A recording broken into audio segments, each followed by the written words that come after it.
the business logic out of the slick UI layer and starting to translate that into, proper microservices that are getting called and sending data back. But it's a super slow process. And I guess we don't want to commit too much time to doing that without having the proper design and the proper plans ahead of time, so that we know that we're actually making things better and not just changing the problem. So I mentioned that the UI is kind of one component of it. Across our automation servers as well, we have a lot of automated services that are running essentially to automate the same steps that a manual user would be.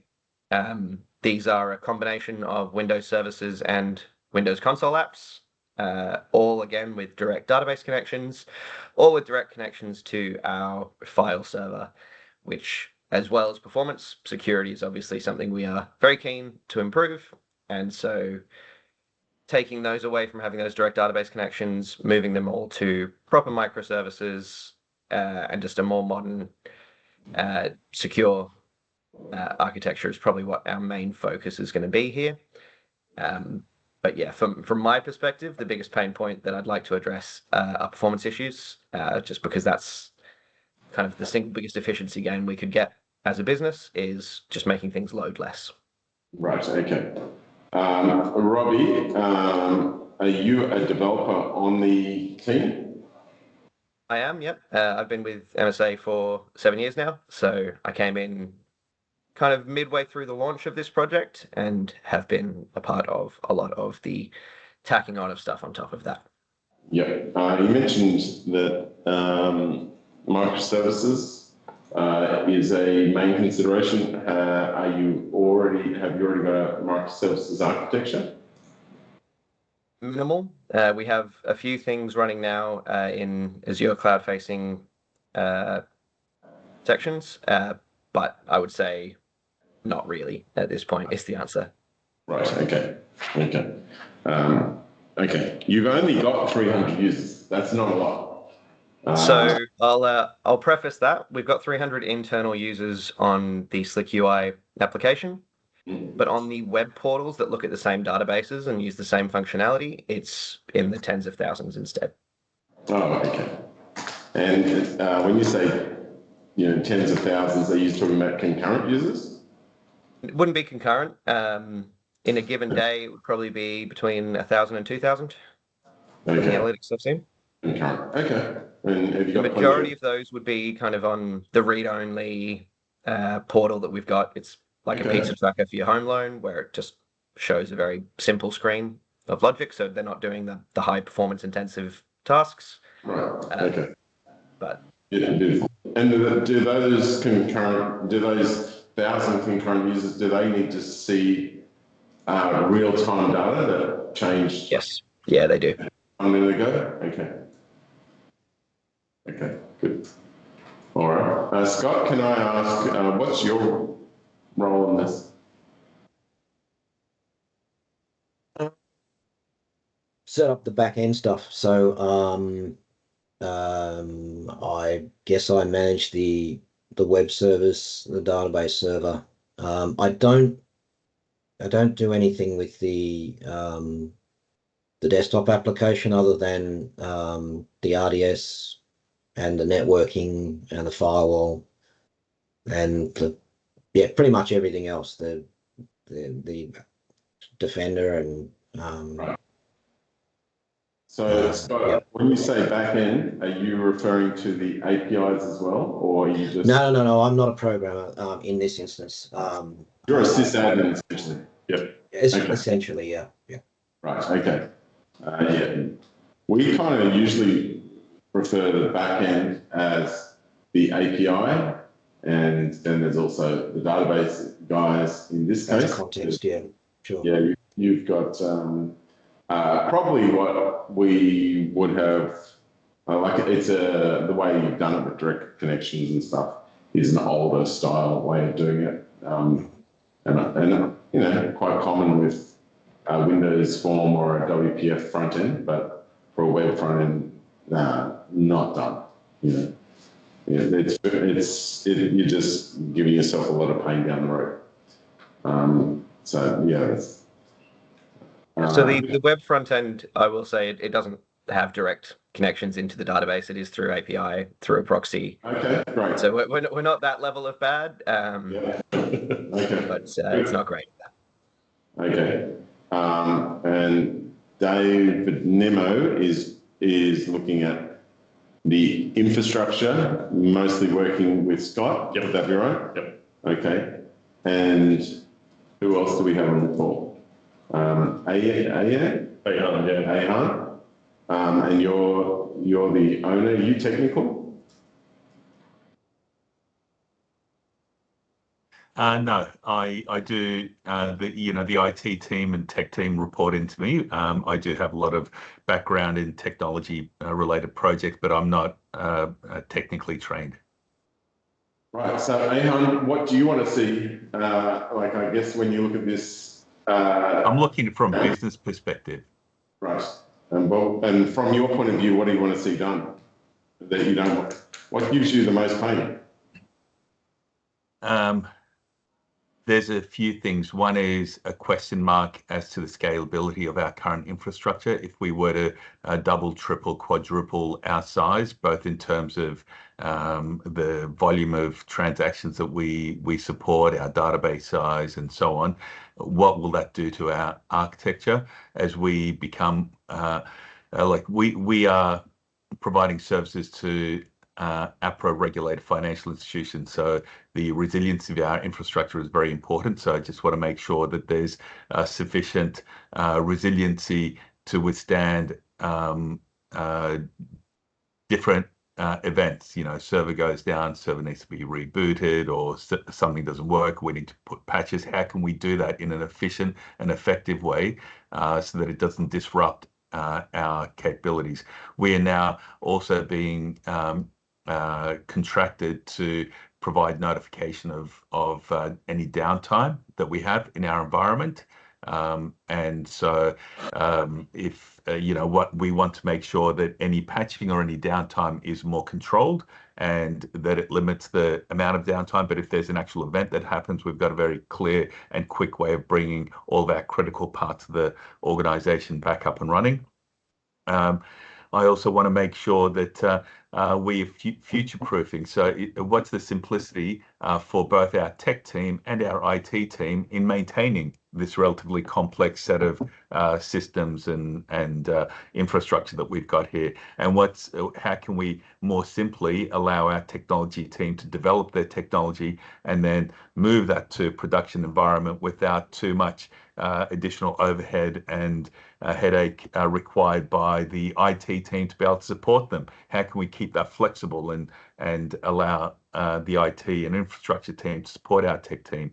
And then how can we simplify our architecture? And is there things that we can do to make it more resilient and make it more available and make it more stable? Like, it's already reasonably stable, but we have things that happen from time to time. We just want to make sure that it is extremely stable. How do we get the balance between physical servers and environments versus cloud and virtual environment? So just trying to balance all of that as well, and understanding what is the preferred structure and what is a pathway to getting to that. We don't want to move necessarily everything into virtual, because we were virtual many, many years ago, but that did have significant performance implications unless they have been resolved. I would just want you to be aware of what they were. David Nemo was very instrumental in assessing that, evaluating that together with Macquarie Telecom at the time. And the decision made back then was to have some physical devices, physical servers in place that would be dedicated to MSA, not impact the responsiveness and stability of our environment. There was real lagging issues in relation to our environment at the time. So, holistically, I'm just looking at it from a business perspective. How do we keep our business functioning without impact? How do we support our business growing multiple fold? And how do we simplify the environment that makes it a lot more user-friendly for our tech team and a lot easier for our IT team to support? Right, okay.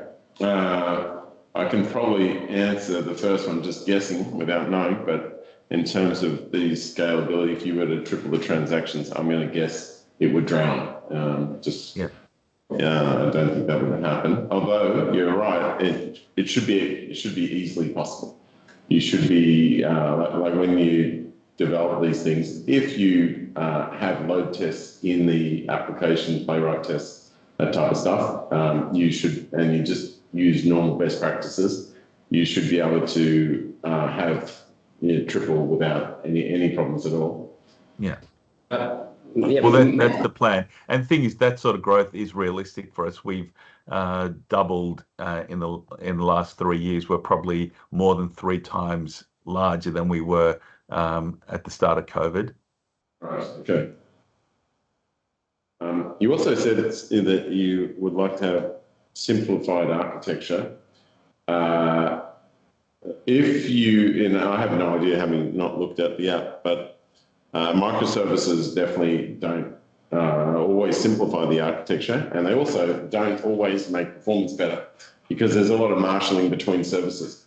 Some places we have needed to implement microservices, and some we just had a fun time at a company called BizCover, which you could probably have a talk to. But they had hundreds of microservices. They had microservices that were, I think we found a couple that were like 10 lines long. And yeah, they had implemented that, and it had completely been the opposite of what they were hoping for. So the problem they found is that in order to fix one microservice, they had to pull down 3 or 4 because they were all interlinked.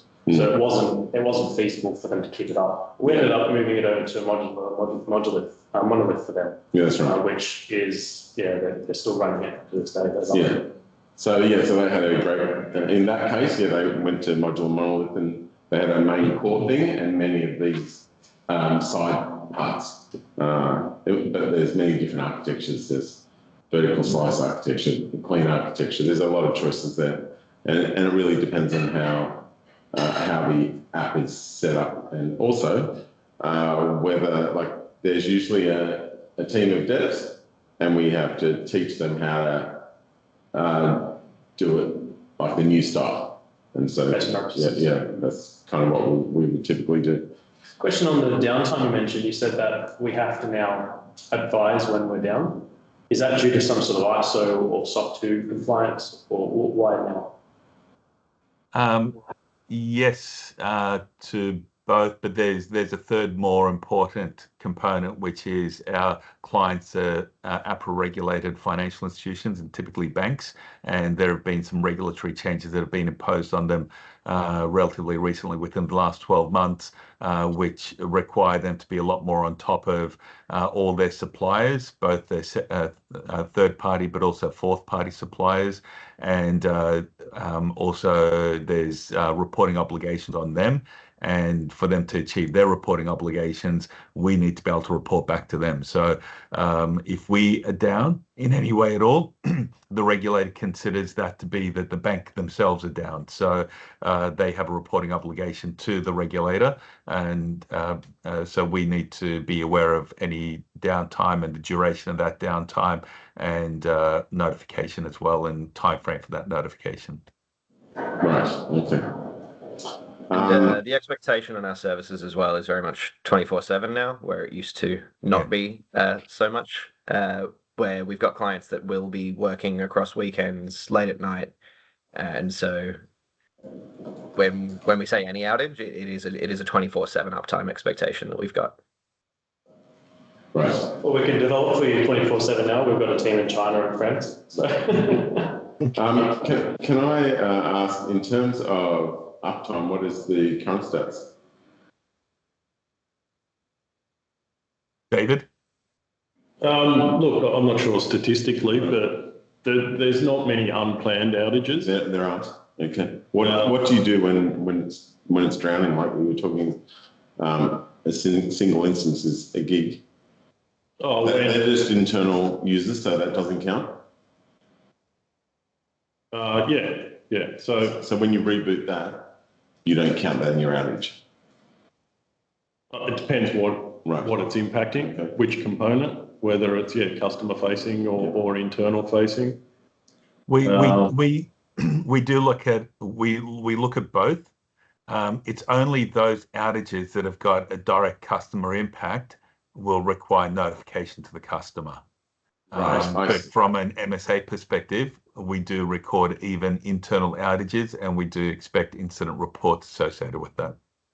Right. So And do you know if your we've got a internal remote one? desktop server down, we can obviously get away by using the other ones. But if our entire database is locked up and frozen, then yes, that's going to impact LoanTrack, OnTrack, and MyVideo, the web-facing portals. So that's when it would be promoted to an external outage. And do you know what your internal and external numbers are for uptime? Uptime monitoring is something we don't have in any good kind of standard format, I would say. We have bits and pieces here and there, Yeah. but no, I don't think we do. Okay. All right. We can help you with that if you want. In terms of the way the team works, how do you? Sorry, just one more thing that I'm looking for is the speed of our architecture and our environment. I want to make sure that that there's no drags or delays, or when you perform a task, that task is actioned instantly as would be expected. Right. Do you have any problems with that right now? So if you need to make a fix, Yeah, I think we do with Slick, right, Robbie? Absolutely, we do. can you elaborate on that? Like, what kind of issues do you have? Is like you cannot push, like you're worried of pushing changes because you think that it's gonna break other things, Yeah. or The UI itself is pretty laggy. The main issues that we encounter are database locks, database latency, database wait time. A lot of those come from the really big, nasty entity framework link generated queries. We have kind of slowly over the course of the last few years been converting as many of those to slightly better stored procedures, but at the end of the day, the core problem is still there, and the core speed is not great. So, Robbie, did you say you've been converting any framework queries to stored procedures? Most of the bigger link to entities generated procedures, we found the performance from those ones was just abysmal and inconsistent as well. It wouldn't always generate the queries in the same execution strategy. And so we've rewritten a lot of those into slightly better stored procedures over the course of the last few years, starting with the main offenders and kind of working down from there. Right. Okay. I guess it's something to have a look at. Generally, we try to be stored procedure free because it allows you to scale out. It allows you to put another box on, and you don't make the database a single point of failure. But I understand the attraction with stored procedure. I've written a lot of stored procedures, but young fellas, they generally don't write them. I would say, Cost is a little older, but some of the younger It's guys, not our preferred approach. It's a matter of we needed to quite quickly get it off the link to entities generated queries, and we didn't have an alternate architecture beyond that. I feel your pain. Yes. Yes. Okay. Can I ask, how is the team of developers structured? So we've got a bit of a split within the team between people working on interfaces, so people working on Slick UI itself. Then we've got web developers working on those web portals. And then the majority of our developers are working on the automated services that we've got. Okay. Robbie, are you the team lead? So I'm one of the team leads along with Daniel, who I think was on the meeting invite, but must have gotten caught up in something else. And then David Sudar, who also we'll introduce you to in the future, who heads up the automation development. Right. So you've got team leads being you, Robbie, Daniel, and David. Yeah. And are you doing Scrum, or how do you organise the developers? Yeah, so we're doing Agile, we're doing daily stand-ups. We've got a Scrum Master, probably looser than a lot of interpretations of Scrum. Who's the Scrum Master? That would be Michael Green. Okay. And who's the product owner? Sorry? Who's the product owner? Product owner. Product owner? Oh, product owner. That's one that we don't really have either. I kind of wear that hat sometimes. Then we've got other people wearing the hat other times. Okay. So you're doing Scrum, but a few other things. Okay. Yeah. All right, good. How many people in the team? I think we're at 11 developers now. I'll Okay. confirm that number. And am I right that there are kind of 3 teams, or is it just one big team? It's one big team with a skill matrix kind of determining what tasks people are getting given. There is a level of cross training where someone on the automation team will occasionally work on something in the UI or something in the web apps. But there's kind of an implied separation without being a real separation. Okay, I get it.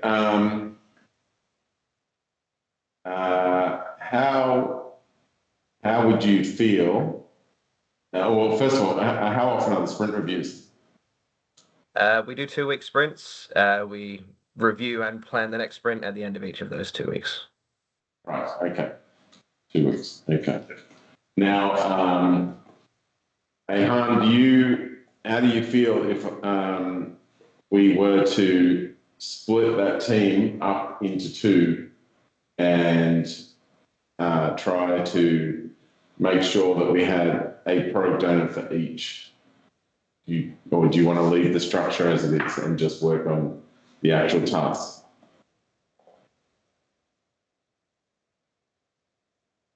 What would splitting the teams achieve? Well, a team of 11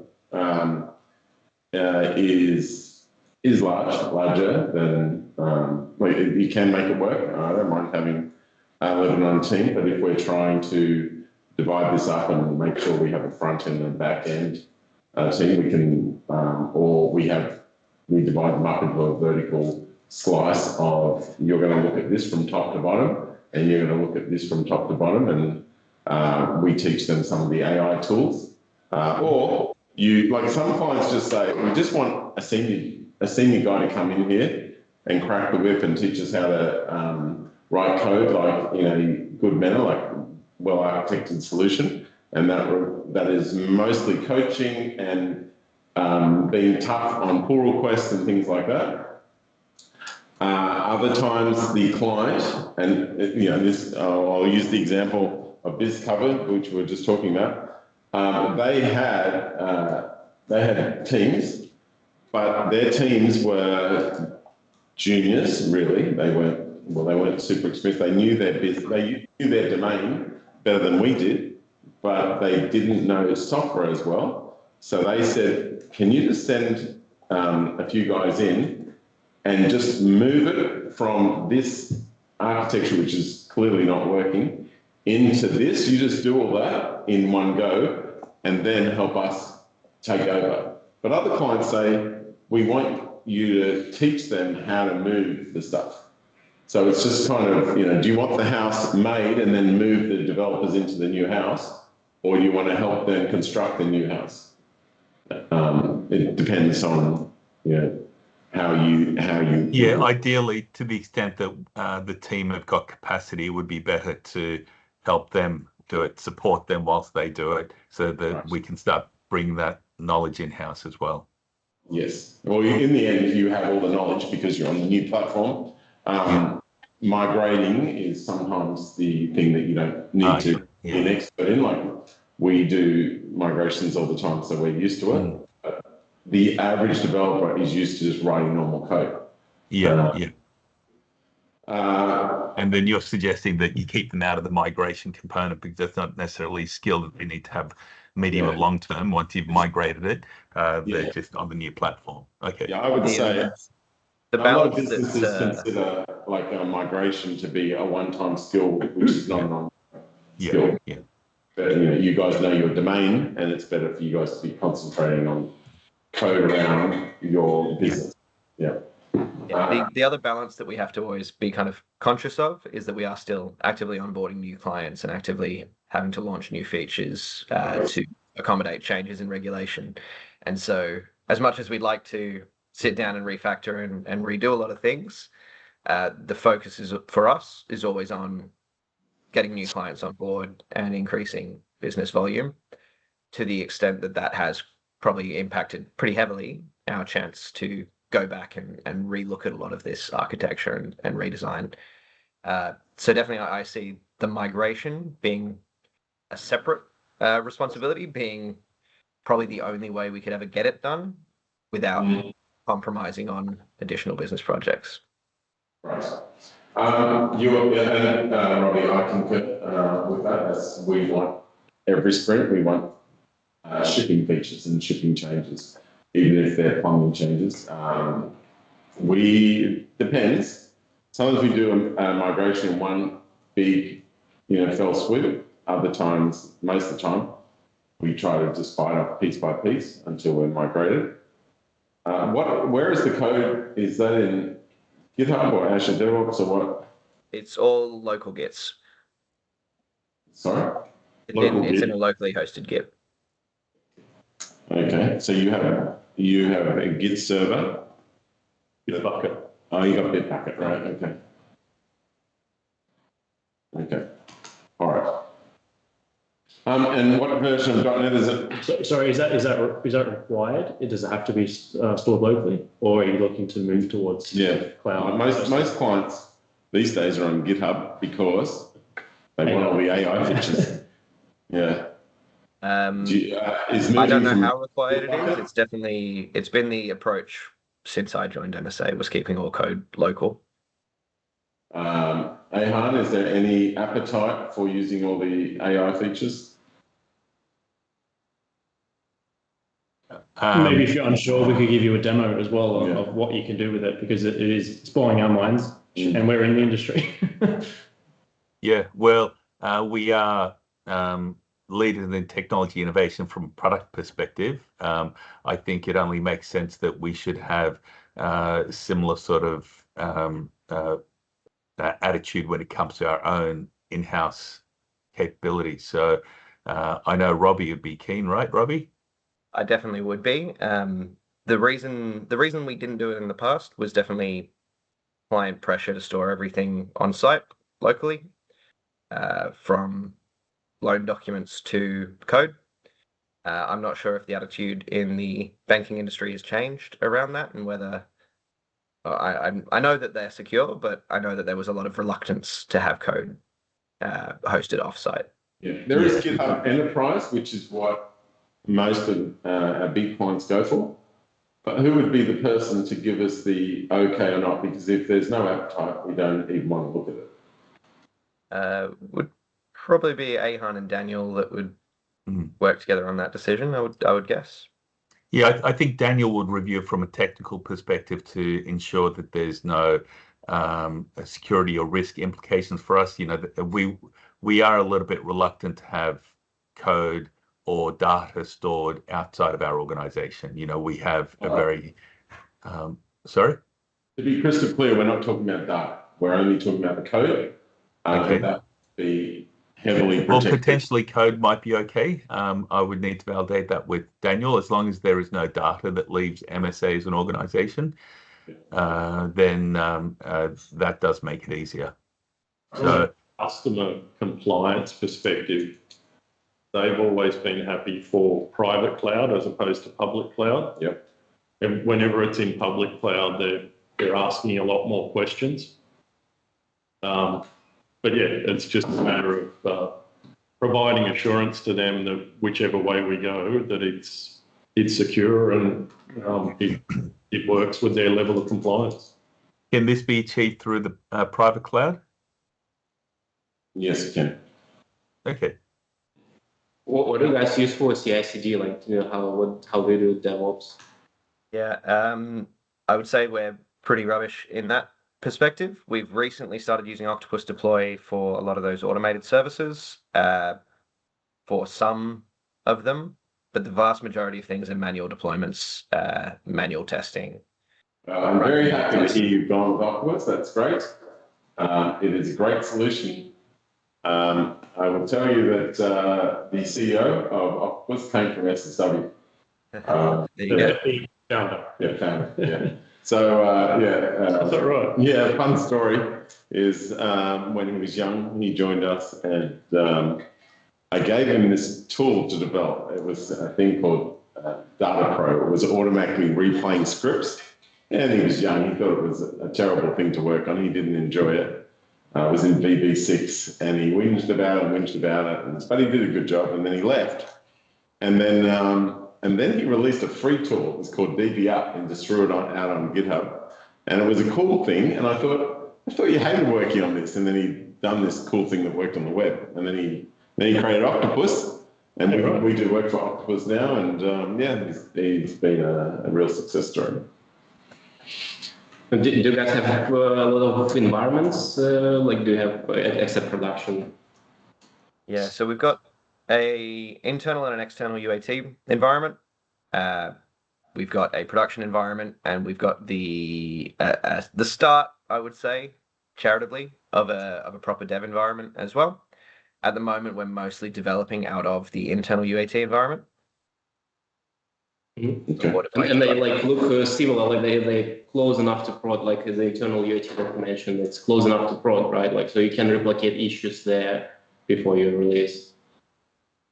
Yes and no, yeah. So we did work there. What version of .NET are you on? 4.8 point something off the top of my head. I can quickly check that. Yeah, no, 4.8.2, but obviously I would heavily suggest you move to .NET 10. It is that AHAN is a good example of something your guys probably don't need to understand. It is such a pain in the neck to get it off 4.8. That's why you got stuck on it. It's so hard. It's most senior devs find it grueling and hard. But we are used to doing this.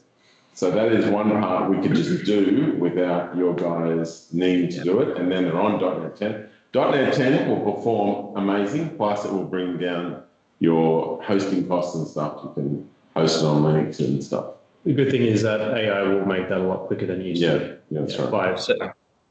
So I mentioned a little bit earlier as well that we have started some work on modularizing a lot of the business logic that's kind of stuck in that UI space. So that's been through .NET Core, .NET 10 applications. And yes, I concur, it's a pain. Yeah. How keen are you to get off 4.8? Fairly keen.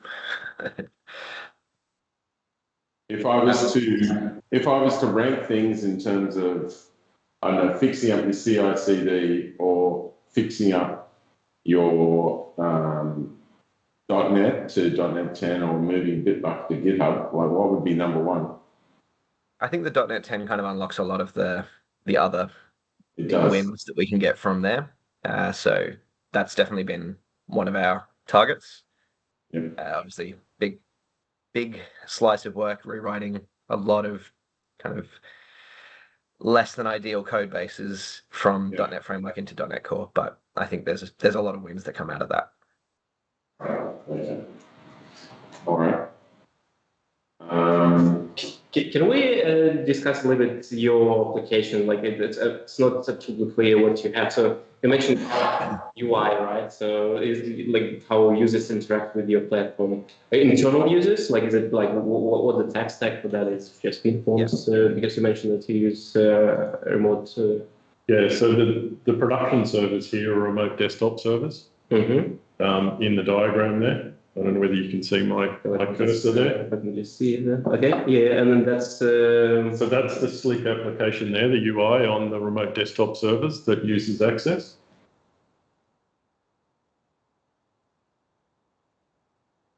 And then you mentioned that it does it access database directly, or it goes straight? Yeah, I think someone mentioned that you do have the Slick UI application does directly access the Slick database through connection strings and entity framework. It's the web applications that don't directly.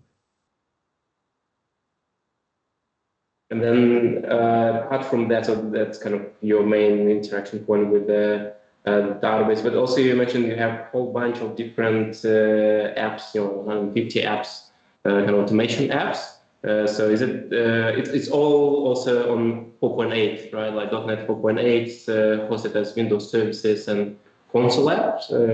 At this point, I'd say maybe 10% of them are .NET Core now. Okay. But the majority of them are still .NET Framework, .NET 8, 4.8. Yeah, some of them are .NET 8. Mm-hmm. And how they being triggered? Is it like, do you use some queues or how that works? Windows task scheduler, very 90s. That's schedule. Okay. Okay, that's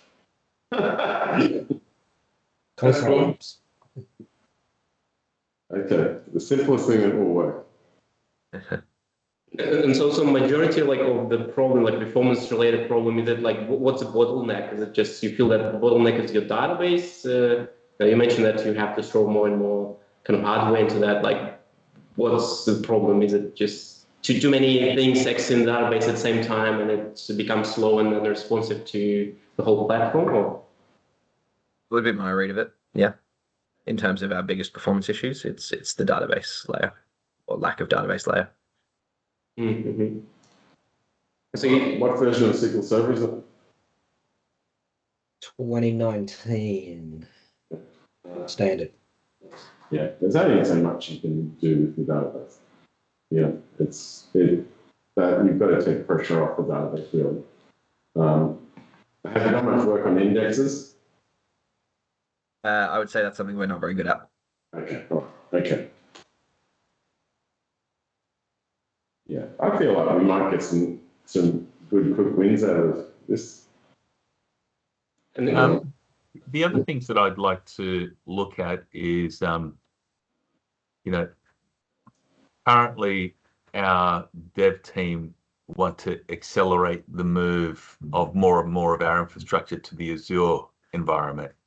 Our IT team want to retain a certain percentage of that, fairly large percentage in our existing environment. There are different speeds as to, and decisions as to which bits should move to Azure, which bits should remain within our existing environment. If I let our tech team have their way, almost everything would be on Azure, but it'd probably cost us multiples in terms of overall infrastructure cost to what it does today. So it's about striking that balance between having an environment that is very, very responsive, and is that in the Azure environment, is that in our existing Macquarie Telecom data center? Is it a combination of both? Balancing that with stability, security. We need to make sure that it remains highly secure, fortress-like secure, because of the sorts of organizations that we're dealing with and the data that we're dealing with. The data that we have is highly confidential, private information about individuals. So we need to protect that, and also balancing that with the cost of the new infrastructure. I will tell you that Macquarie and Azure, by the way, I don't know if you care about pronunciation, but it's called Azure. You can blame the Americans for that. But they're both very secure, and if you get broken into, it'll be the developer's fault, not Macquarie or Azure. It's always us. It's so easy to leave a hole in there, and that's why security audits are so important. But it's a lot easier now with all the AI checks to find something you don't see yourself. And in terms of data, like how much data do you have? Is it like enormous amount of data? Like, do you have like approximate amount, like in gigabytes or terabytes? The database is a terabyte. The files, including what we've moved to archive, just off the top of my head, is about 30 terabytes. But there's a huge amount of files, and the way that the product works, it stores probably every iteration of what happens, which is probably a good idea for audit. But if I can just backtrack a little to the Azure thing. I used to be certified Azure architect, and I'm all for them moving the Slick product to Azure. I think that is where it should live. And there's been a design put forward already, and some pretty keen pressure on it moving there. But it's I don't think I've intimated this, but from my point of view, and I used to be a developer for 25 years, but it's one of the more clumsy and uninformed designs for Azure that I've seen. It's almost ignores the application, and it tries to fit, it tries to smash the application into an Azure design as if Azure is the prime object here, whereas the application needs to be the first thought, and then you build your infrastructure around that. But I really think that this would do very well in Azure, but it needs to be designed very well to do that. And I'm not sure how you're going to migrate to Azure in the way it's built at the moment. And reference cost of Azure. Is there anything you know of, Scott, that are the expensive services that people have proposed? Sorry, I didn't hear all of that. It's very echoey. I think there were, because obviously when you go to Azure, you can throw everything out at the kitchen, you know, including the kitchen sink. Were there some services that were thrown about and the cost looked a lot? There's Yeah. Right. Okay. Yeah. Yeah. Usually you will find that you can make this very cost effective as long as you choose the right services. Yeah. And also, once you've moved everything to Azure, as soon as there is a scaling issue, it's a click. It's just, you know, asking essentially the boss, can we increase, you know, we've had an increase in traffic, you know, because you have gates on it, and then you decide whether that's, you keep turning it up. Yeah, I usually find most businesses find the cost of Azure much better than Macquarie. Yeah, we're doing the Azure through Macquarie as well. Oh, you are? Okay, all right. Okay. So, yeah, currently leveraging their expertise. Right, okay. It could be something we could offer as a service. We could have, two of our Azure specialists, the Azure Solution Architects, review the architecture. If you feel like there's something not quite right about the squad or something, you know, if it has spent up to the end and is it quite right, you know, spending a couple of days reviewing it and going either it's pretty good, just change X, Y, Z, or actually this is terrible. You need to go back to them and say, you know, don't pay it, basically. You know, so that's something we can. Yeah, I think it's quite important to make a decision upfront when we start doing the architecture, because, and in general, I think when with the new architecture, it should be suitable for cloud, you know, like, because if you want it to be future-proof, you don't want it to be, keep it just as close as possible to current implementation. Yeah, and I suppose, correct me if I'm wrong, Robbie, but the whole reason why we're getting you in is to look at how we get to where we want to get to. I think what's there works, and it's potentially we're outgrowing it. And Ahan's talked about the business has gone through a big increase and potentially will go through another jump. So it's not getting there, and Azure is, as Scott said, probably the best place for it. It's how do we get there? How do we keep what we've currently got going for 1-2 years while Azure's developed? Do we take bits, as you talked about, Adam? What bits could move there? It's the plan to get to where we want to get to from an application perspective. That's really the bit that's missing. Yeah, that's right. And it's very good timing as well with all the AI development right now. I think we can pull it off much quicker than before. Before it would be scary. That's why many companies would try to shovel it as wide as they can, you know, so they don't have to act on migrations and everything. Right now, it's much easier. So yeah, we can be much more ambitious with what we can achieve. So it's good timing. Yeah, we're definitely not overhyping it. It is as good as like everyone's saying it, right? Maybe that's a good segue to the way we work, I guess. So you sort of said, you need a company to come in and work out, we're here and we want to be here, how do we do it? Our answer to that is what we call a spec review, which is basically just a workshop. We put 2 solution architects and usually throw in a senior or a junior as well to help with the documentation writing and all that sort of thing. And we spend, for something like this, could be a week, we'll give you some proper estimates. Basically, they would review all of your requirements, go away for a few days, their heads down, work out the best way possible to proceed. They would come back to you, ask questions. They would talk to our other 100 consultants in the company, work out, everyone has a little bit of specialization. They would go and speak to the Azure specialist, they'd speak to Costa to get DevOps help, and they would come back and basically propose to you something that we believe would get you to your end goal. What's that? It's from outside. Oh, right. I thought you were playing a video. Yeah. So that would, what would the next step would be to do a bit of a review and then work out from there? Usually the first 2 days are completely understanding your current situation. A day or two basically working out the options to solve those problems, and then the last few days and putting it into some sort of presentation. Now I'm obviously talking, you guys are developers, what you've just read. They'd be able to tell you how many days they would need in order to get, give the guys enough time to get all the answers. You don't want a half-baked proposal, but generally speaking, between 3 and 5 days is what we suggest.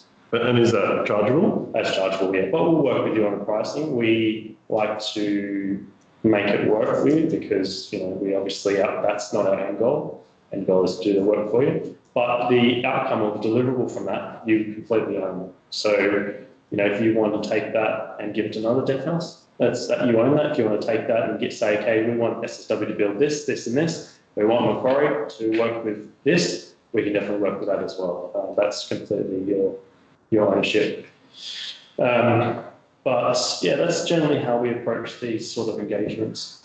Yeah, and the spec reviews are quite hands-on, so we'll need access to the infrastructure, the code base. Ideally, we need to have some of the developers available through the day or like few days, so we can constantly chat and ask questions, just doing the exploration. So one other deliverable that you get out of that are the cost estimates. So generally speaking, the industry doesn't work with quotes because you just don't know what you don't know. So everything is based on estimates from a blended hourly rate.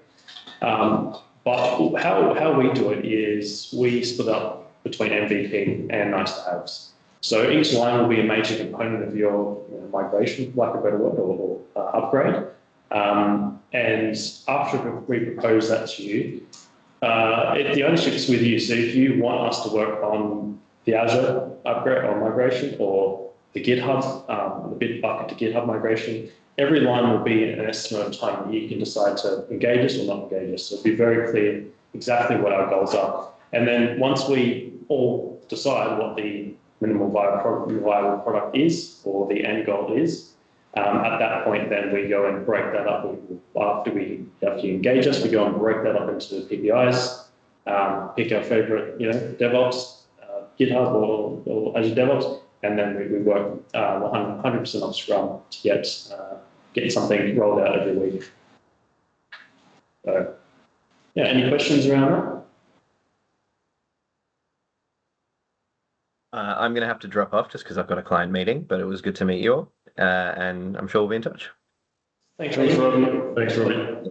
Bye. Robbie's on the way to Melbourne for the Grand Prix. Oh, is he? He's in the car. I think his missus is driving. So Really? I just was in Melbourne and I drove around that. It was the week before. yeah. Just in a slow car. We drove around. Yeah.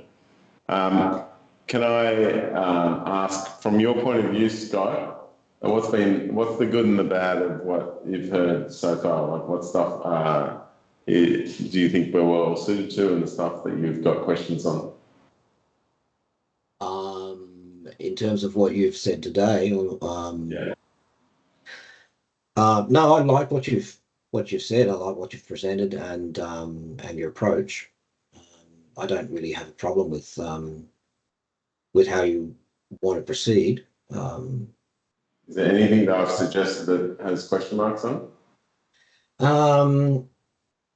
I think you're going to discover things more than I can offer right now. I don't think it's the right sort of forum to tell you a lot about what you're going to find. I can already see it's more complex than it probably will end up looking. Yeah, yeah. It's to be honest, it's been developed. There's some very smart people working on this, no question. Okay. But they're not experienced, and so they've not seen. Everybody steps on their dick every now and then, to quote a term. But until you've done that enough times, you won't know where you're. Won't know what the right and the wrong way to do things are. And I think most of the limitations in how this thing performs and can scale are in the guts of the application. It's a very fat client. It needs to be. That needs to change. It needs to be layered. And I don't think that's going to work in Azure without some significant changes. So that's kind of what I mean by you're going to discover things that are going to impact what you think and how much work this is going to be and which direction to take. Yeah, this looks like an old-fashioned app that we've seen. So yes. It's not. Yeah, it is. It is old school fat client. Yeah. In terms of, I started in finance, and then Aussie Home Loans turned up on the market. And yes. Do you remember that time when Aussie Home Loans started? Yeah, Andrew. The first non-banking institution, and then there were another company started called the Home Loan Company, and they were just copying that. And I wrote all their systems. I didn't know much about finance. I didn't even know what LVR was and things like that. Yeah, yeah. I had to learn all this stuff and then write their home loan applications. But they were giving to everyone with a 95 LVR, and they were making a lot of money. I couldn't believe it. It was nuts. Yeah. Probably because of Adam's original sort of career, we as a company have stumbled into a bit of a niche where we have built a lot of Australia's financial infrastructure. A lot of the insurance companies we've done a lot of work for Bupa, HCF. We've rebuilt the Berkeley system, which is an insurance provider for insurance companies. So they've white labeled a lot of our stuff for other insurers. Like Adam said, we've done a lot of work for BizCover. And Adam kind of alluded to it originally. We didn't just go in and help them with their architecture. We went in there and we basically audited their company from a best practices point of view. We worked out what was going wrong, what people were doing wrong, and basically proposed a solution for how. So they ended up. So they would deploy something around every 6 months. And after our 3-month engagement, they got to a point where they were deploying every team, and there was 12 teams, were deploying weekly. So we were quite proud of how. I think we're good at coaching developers. Yeah. I think they do need a bit of that. They've got some very smart people. Robbie was one of them, and Daniel's the other, but very smart. But others are very junior, and a couple of misguided ones. But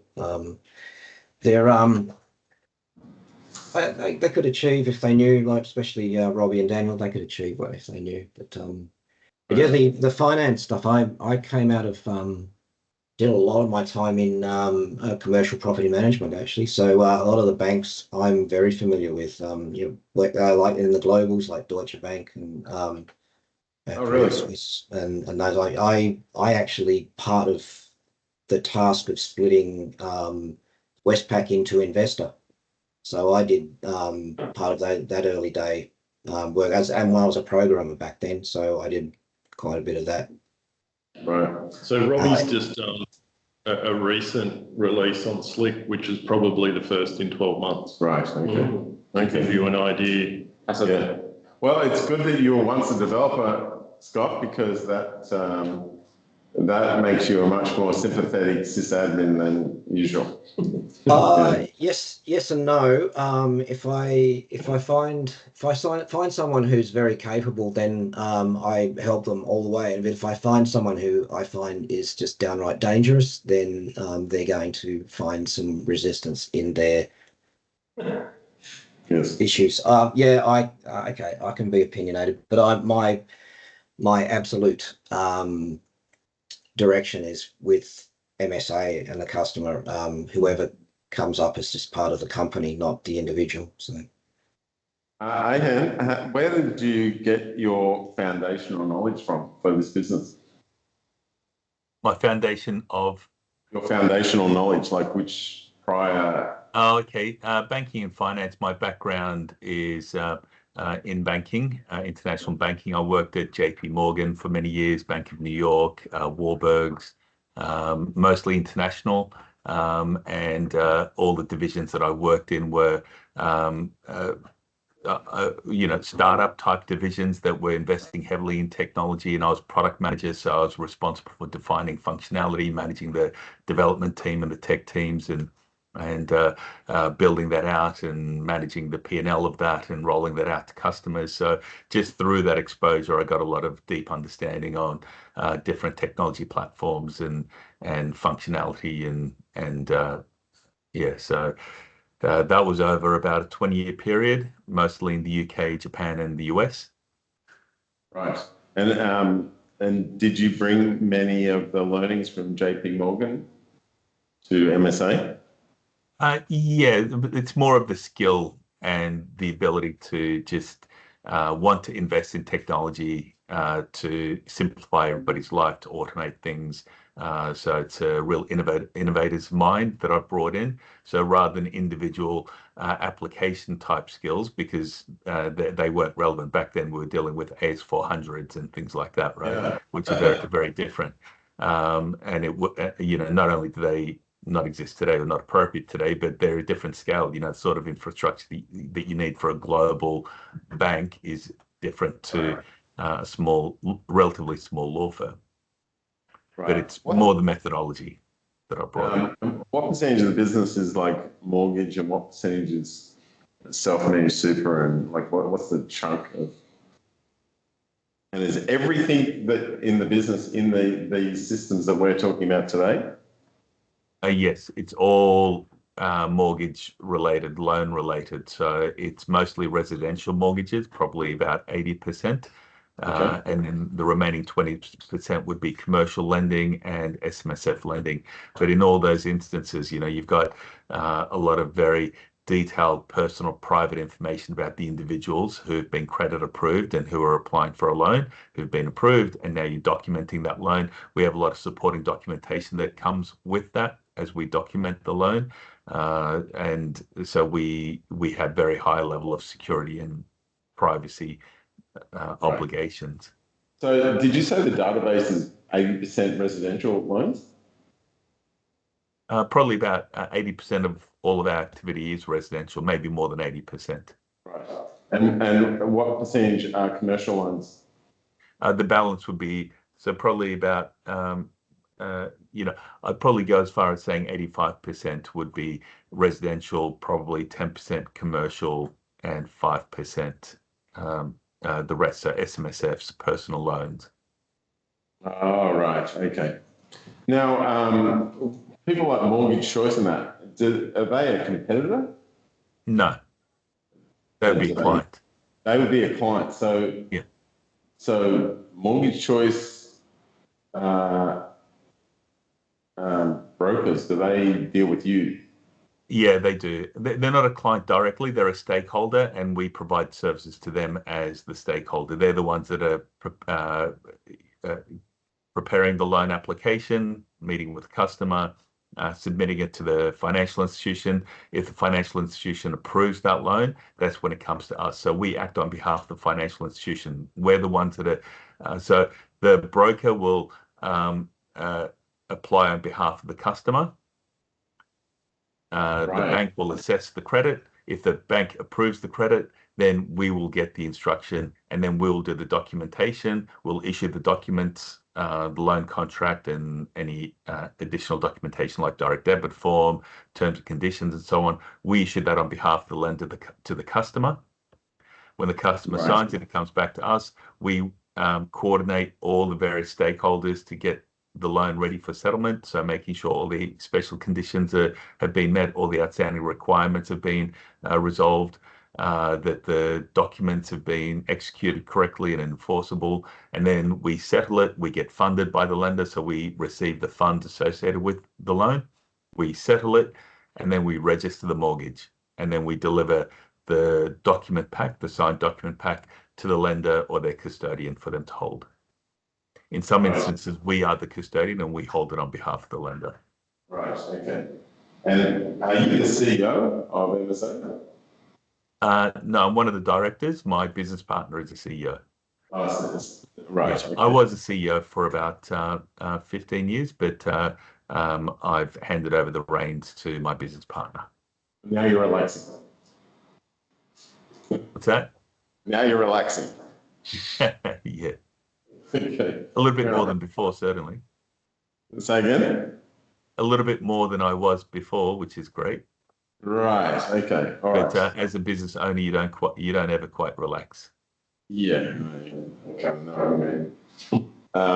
Now, how would you prefer us to come in? Would you like us to come in with a soft hand where there's a person on the team just helping them do a better job in their check-ins and stuff? Or do you want us to come in and say, all right, we're going to try breaking up the team into two, and we're going to have this team working on this and this team working on that? We wouldn't do that initially, but would that be the thinking? Like, as we're going through this, we'll be working things out, and then we'll be proposing how we would do this. Do you want us to just take control and get them? Yeah, I'd be happy for you to think about what would work best and make your recommendation, and then present it to myself, David, and Daniel, and we can assess that. And if that all makes sense and we're happy with that, then I'd be fine for you to go ahead and push through with your recommendations. You know, a combination of, you know, are we re-platforming? Are we refocusing people? Are you coming in and doing some of the work? Certainly the migration work, or setting up the new infrastructure, restructuring the team potentially, and refocusing individuals. We can certainly consider that. So I'll tell you, the most common ways that clients engage us are either well, I guess the smallest engagement would be, can we have a Scrum Master and a tech lead who will join one day every week or something like that, and they join, or one day just for the sprint reviews, and try to give you advice so that you can do it slightly better. And why aren't you doing it like that? And I noticed that, and I noticed that these things were happening, and so you just give them a little bit of advice as they go. Sometimes we put a person on a team, or a person in this case could be, if you were to entertain breaking it up into two, we would have one person on each team and coaching them.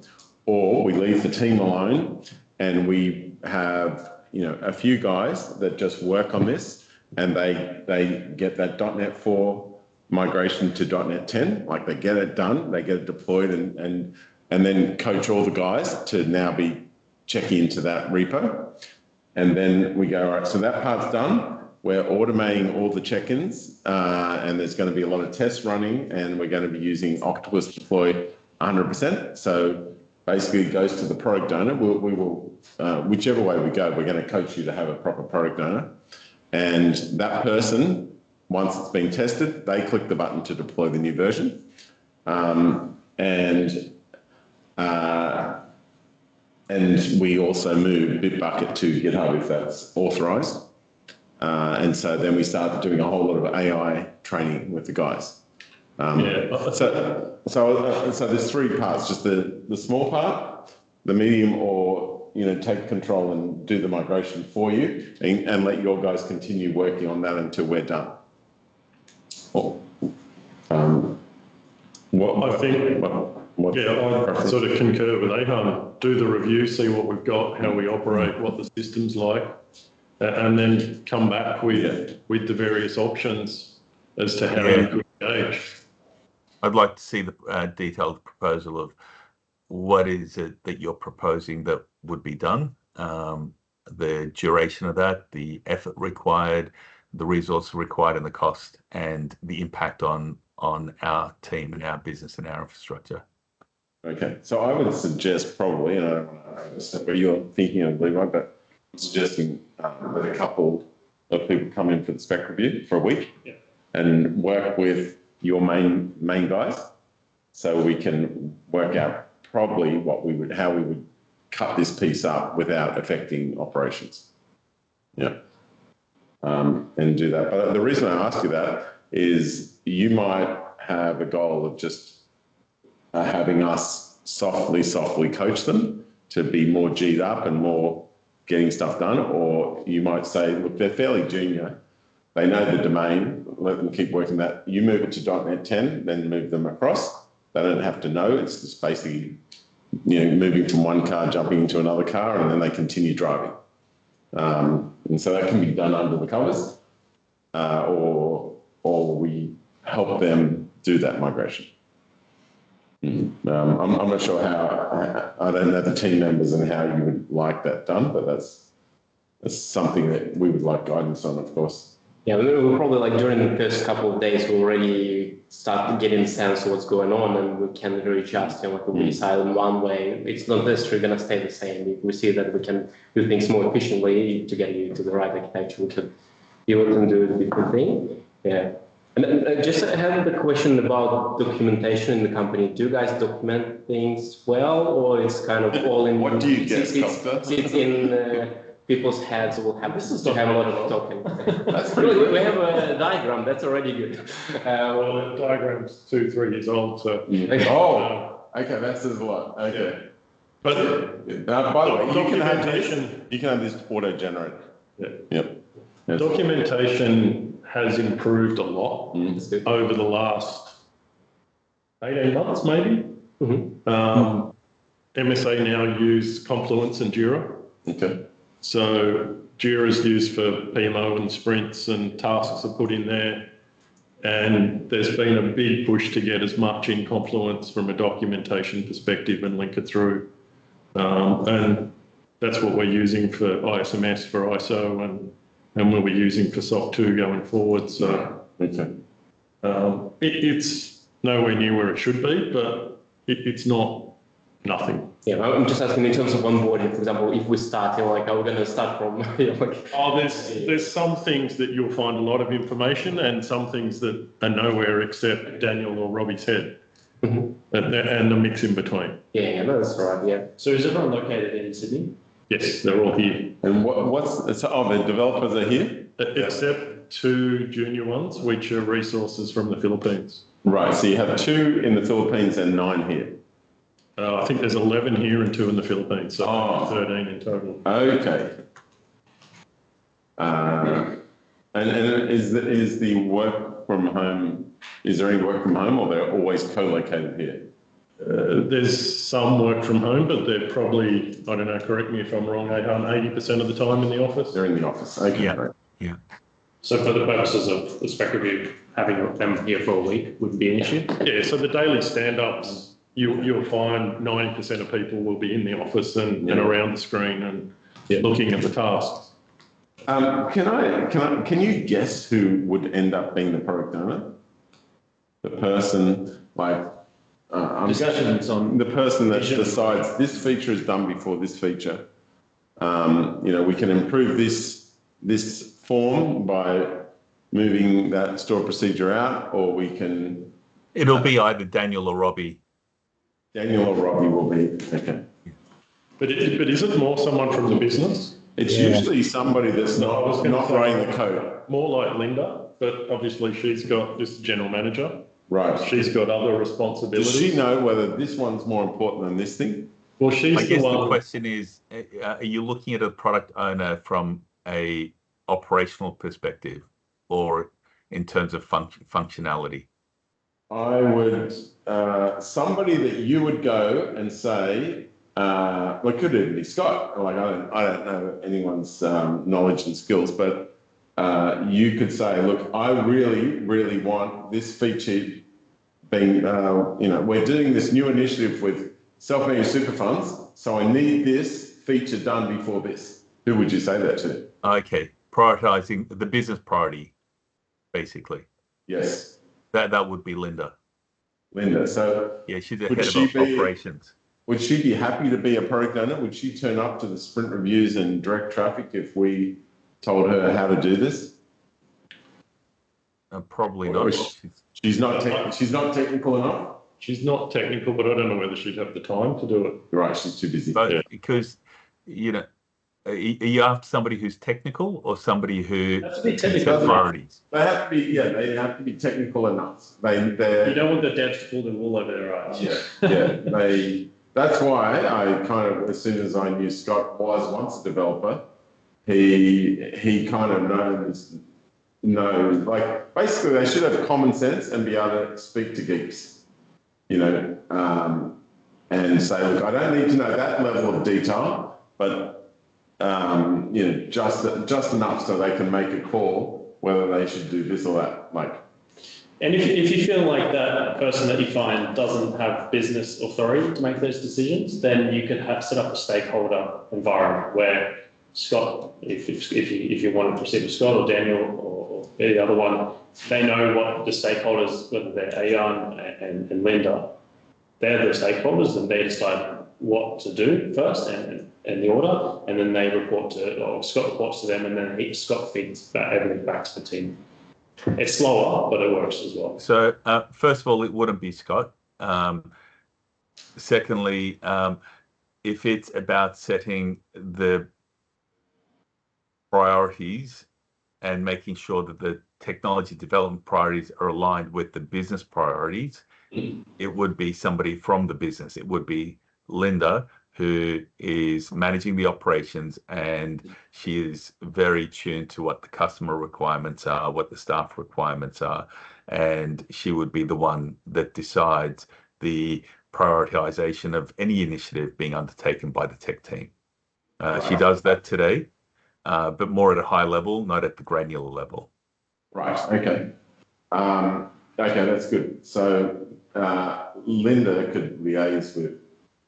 In Daniel, terms of functionality, if you then want to drill down to functionality, then it would be Daniel and Robbie. But if she can talk to them and say, look, this or this, and they give her a little bit of advice, and then she makes the call. Yep, let's get that one done before this, and they'll push back. I think that's a bad call. Yeah. Ayan, would you attend the sprint reviews? I currently don't. Do you have the time to attend every 2 weeks? Potentially. Okay. So you would be attending in the role of what we would call a stakeholder. But you'd see the new features that they did would be an hour meeting, and you'd see what they're planning to do next, and you'd comment on different things. I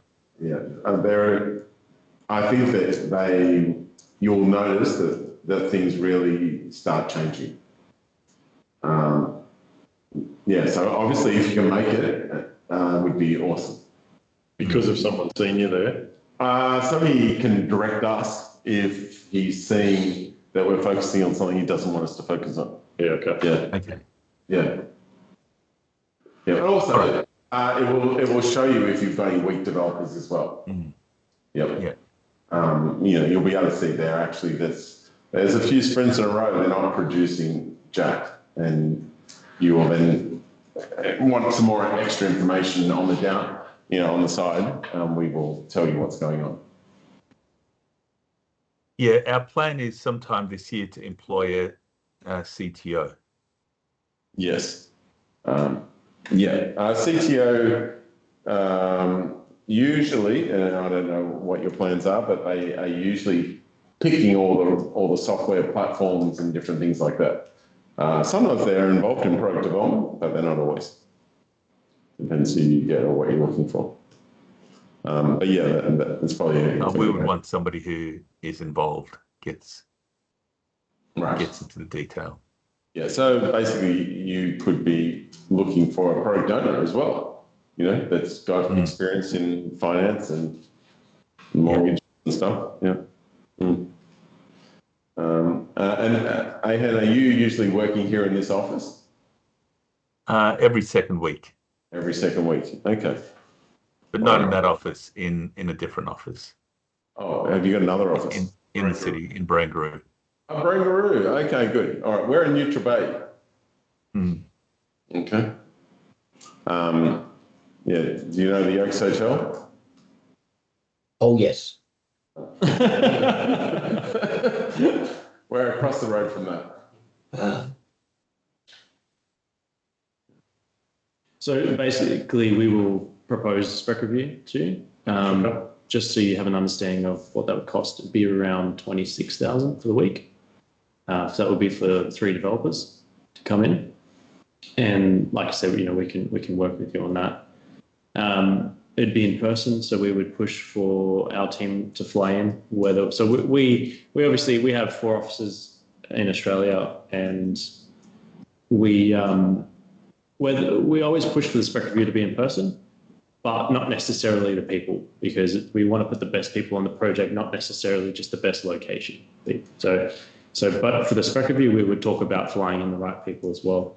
But once we have a look at our resources, have sort of understand your timelines as well, we can put something forward.